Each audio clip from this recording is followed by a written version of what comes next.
Hey guys, welcome back to my channel. If you're new here, welcome. If you're a returning subscriber, thank you so much for your support. If you haven't been subscribed to me, please consider doing so. I post 2 times a week, fragrance related content. Today I decided to do a slightly different background. This is my house, but I'm actually sitting facing my perfume cabinet, and I decided to just have my messy house in the background, but this is real life, people. So yeah, let's see how this goes. Okay, I hope the voice is well because I'm just using my phone to record. So this is just gonna be a quick. I have 4 new perfume that I purchased recently. I decided that I'm gonna do a small perfume haul. I actually bought 4 perfume in my holiday. The first one is Dior Feve Delicieuse.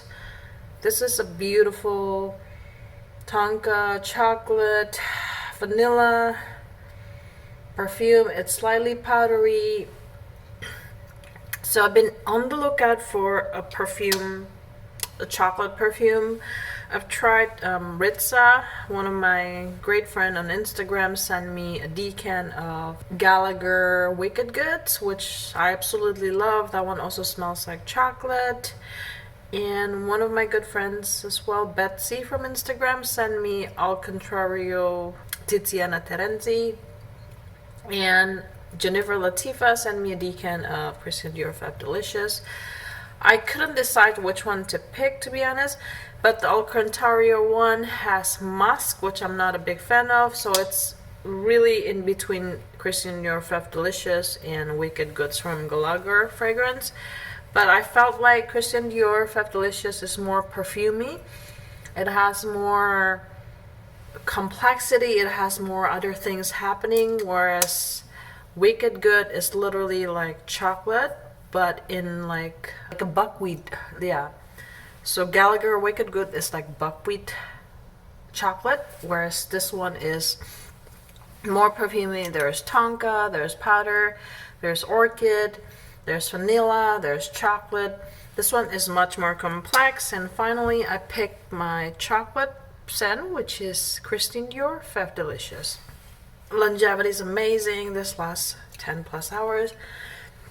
The projection in the sillage is moderate. It's more like a softer scent. It doesn't project as much. It probably has similar projection as like BDK Root Smoking or BDK Gris Chanel. It's at that level, you know. So yeah.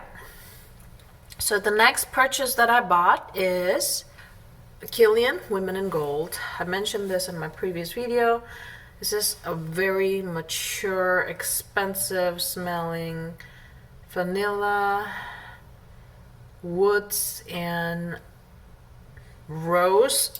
This one smells a little bit mature. It has a little bit of vintagey vibe, but in the best way possible. I am an anti-vintage kind of person, but yet I find this very, very mature, very, very classy. But it's not a grandma mature way. It's more like you know, I have things going on for me, and nothing in here repulses me. There's nothing that's grosses me out. There's no syntheticness. This is just a beautiful, beautiful, beautiful, beautiful rose, woods, and vanilla. I highly recommend this. So yeah, that's a keeper for sure. The third one that I bought, this is a really ugly packaging because I bought this from eBay. This is Atelier Cologne Santal Carmin.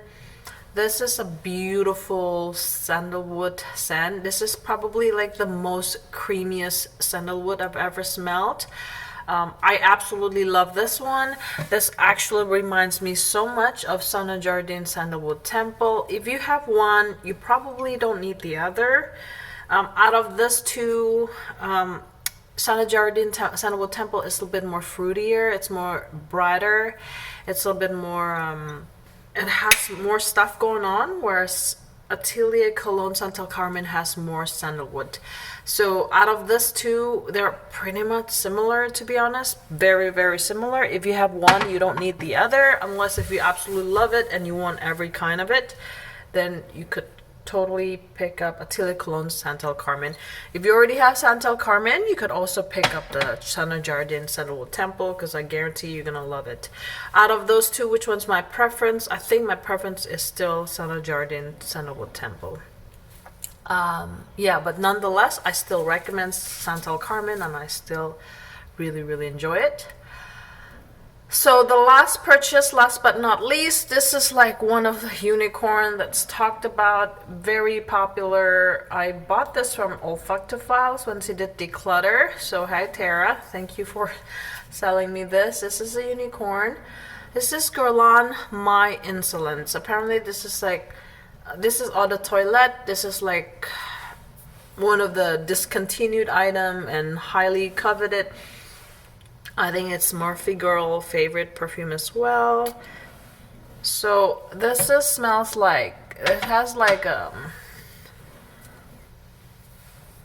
almond blossom. It has this like powdery raspberry scent.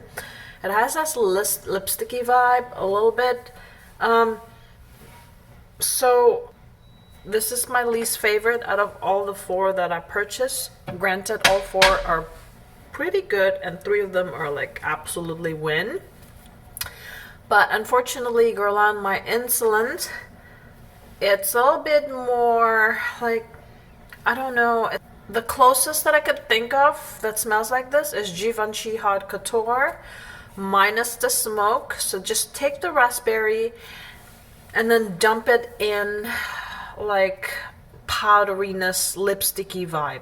That's how I would say it. So it's like a raspberry with the lipsticky vibe, but the almond blossom in here that makes it smell slightly more synthetic. That makes it smell a little bit more bitter.